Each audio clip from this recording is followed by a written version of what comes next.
lanai ka official channel viewers le subscriber zong te invite chi bei ule kan channel mila subscribe sak lo te point khongai taka milo subscribe sak turin kan ngen cheu ni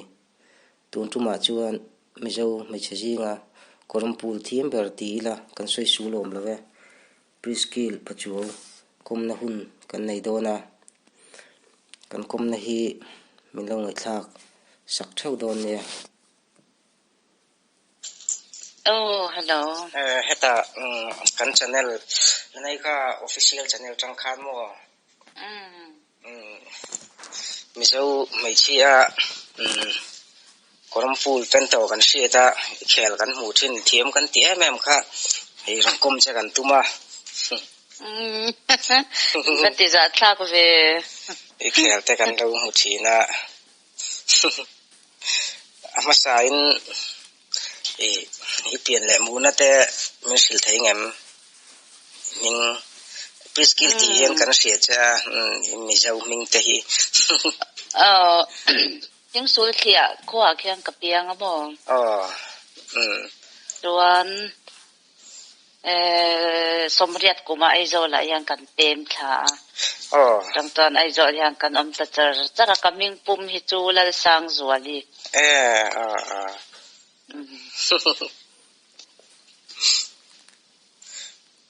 chuanin inau pan lai ti mai lamo khang khanin thing sul a chon nge sikul te ikala sula chuan englo e polan ti ang khan yang chu kal ve manamo ni chuanin sang hui group ate poi tui ke do sikul ka kalma a kum chung kan hian sikul min lu ti ram chuan sikul ka lu ni hian a o ka thiam chuak ngal ve chuanin kumli na khanin aizola kan penta tet lai tanga aizola sei lian chui ni mo ve ni ve ani mei ni in kan om to ni chu jirna lama te engchen nge ithena chuin khonge high school te kan ti ka jirna lam hi kheng thui lo khop me ya class 10 hi voi thum ngot ka exam ka pass zau lawa mo dan high school hi chu class 8 hi government akakala class 9 hi American Standard School and Teaching khanya ma se atop to mo jang class 10 na hianin ramhun veng thar high school a le so ta penial pokha atop to ta chon hostel kan om bokamo chung hawa chong kakala ni mei chuan kum thum nuwa chuan i chawal pas zau talawa kan tlei ro lai lim ve wang lai khania mo vel nge min sil thei mo kan se thiam thei nan ti meila ka matric exam kum khasom kwa pani kumania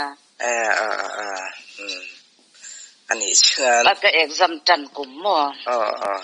95 fai chol ta mo 94 chol ta bor chu tuna hian engrenga nge ai oma chuan eng tinge ti thin ram thun veng thara hian kan oma kan chung kwa in mo chuan englo dam doi dor hi chete kan neya tere ute chu kan nei zon na nei ve chuna nya chu mi dor chu ka ngak ve ngar ngara chu ni mai abak han tho em to kan nei lo company te chu kan titel ve zau bokamo ani mizo mai chia korampul thiam ber ni kha kan lo hri che hanin zo tai la korampul hi eng ti ka tangin nge I pen than ti kha alo chu ti ra tangin nge alo chu tang khan I tingal char nge una ngala rei lo lutuk ni kum hasa sang ni som pakwa total lockdown khir ber mai kha covid vei pakhat chau kan nei la khami kan lockdown dor hong thei box si lo ti tur om si lawa khan ka pen ta mo khata tang chau khan ka pen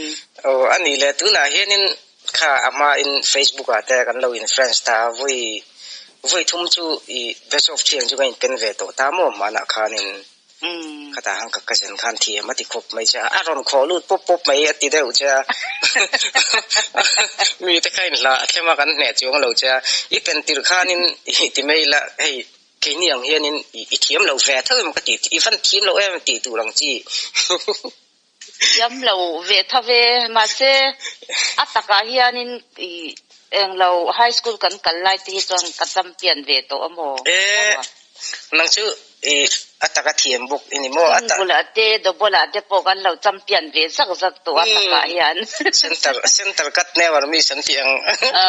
sa koi pa a har lu tuk lo sa koi pa sa thu vel po I thiam don nei ju online pun mo tu na hian indirect game tournament kan khel me ka vaya hian mo kerala house ya ma hian tu na hian la ronda chuak la vin ka sia ani jang kha kataka lawana chung te chu tu na kan ti me chihan kan zo chun zom le zel cheng amo heti hian I pen lai te kan muwa YouTube pa I channel ai da te mai pa ka FBI ka nai upload te ga lo en ve fo mo heti ang ta ka thiam tu hian eng tiang ana sign nge I khelna sat le chu ngai ka ringa mo ana sa ve thau mai a chil de ulai kha o ma mo a chil de ulai kha cha kan bei ve na sa khop mai a chu na hian hei dor ha pa hian ka pen mai chi na ke chu chuan zana hun ola kan pen boka tikan hun ola pia ngai hian kan pen ani ve mai engtin nge in pen dan taki kan zo chenga arem hetia I Dubai vela valu ko la Singapore te ponia ti hian va me to pangkhan nge India mi va challenge in France ten challenge ting enge kha khan in khel tam zo va tong pong pen ti meila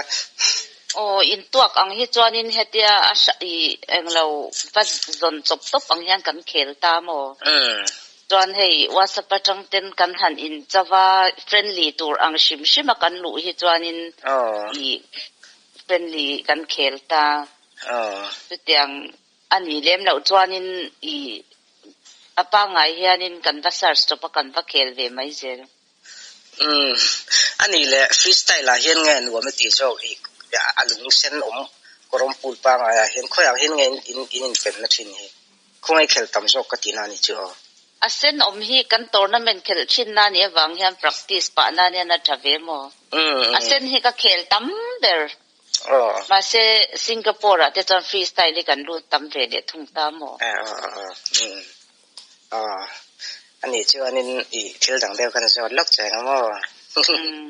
ai ti mai la mi zo mi chia chu anin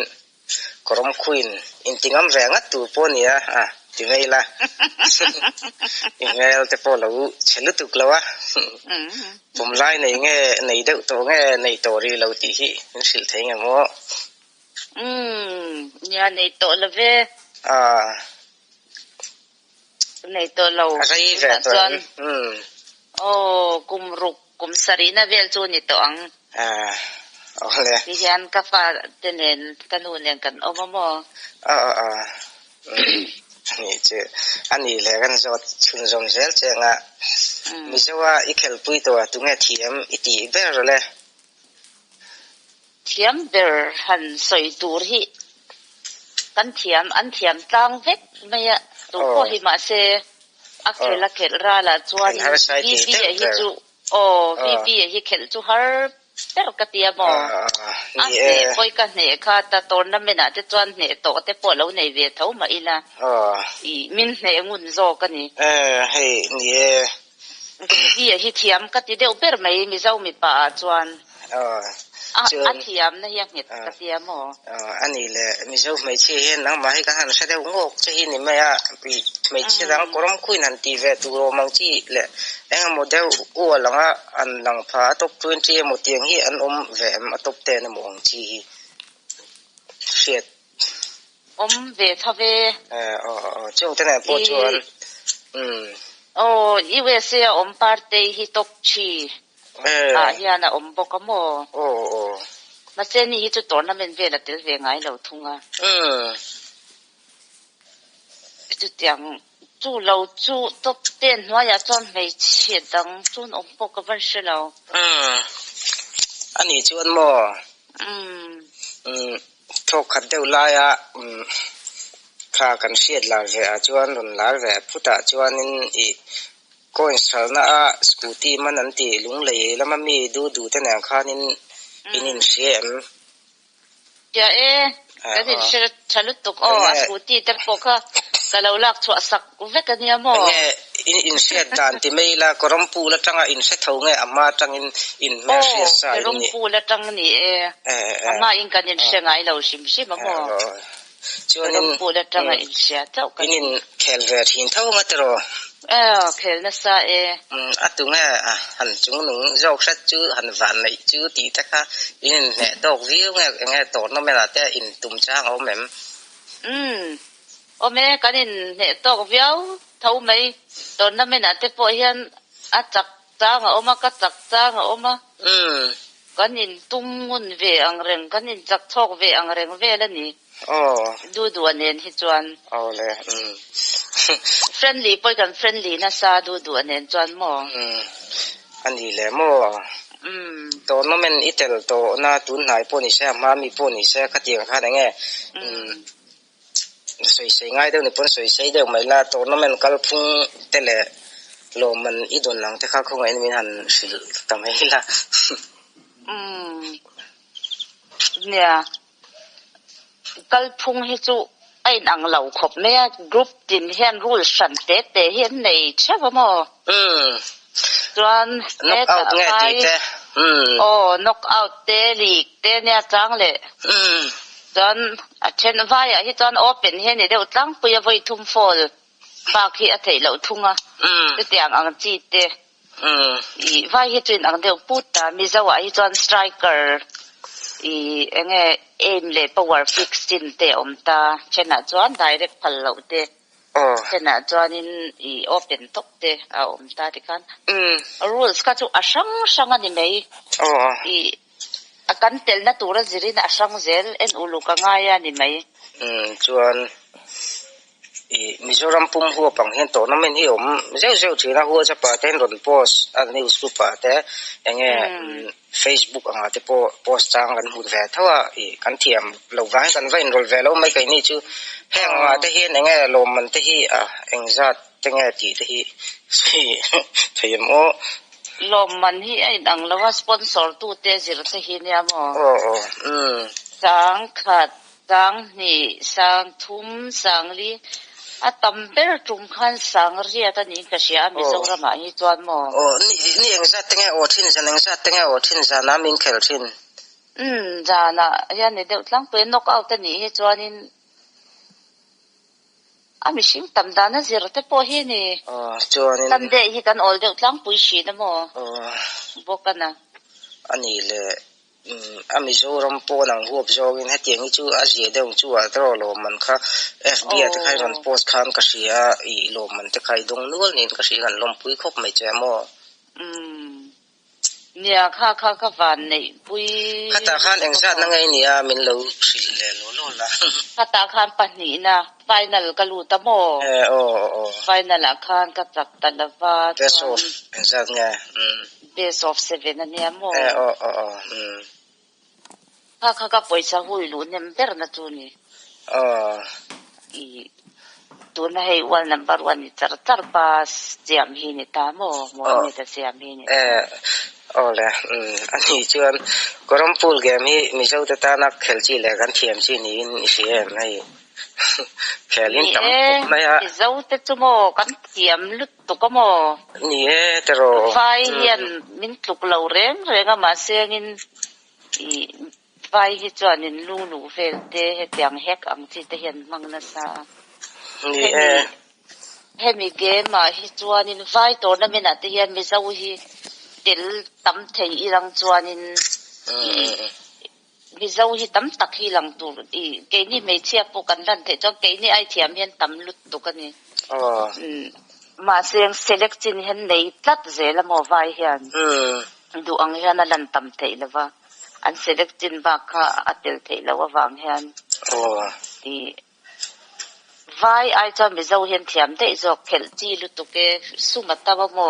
rom chu e zon na mang po hian tamalon lawa bo mo ba ya po ni tak chi ani chan koram pura he I account profile hi ron thlang je jawa eta I tlei rol nula mel thadeu lo lang thin hi fanu nge ka fanu upa berani ka chuan tuna exang nei fanu pathum kan nei ya o upa berani me pa o upa bera me pa ale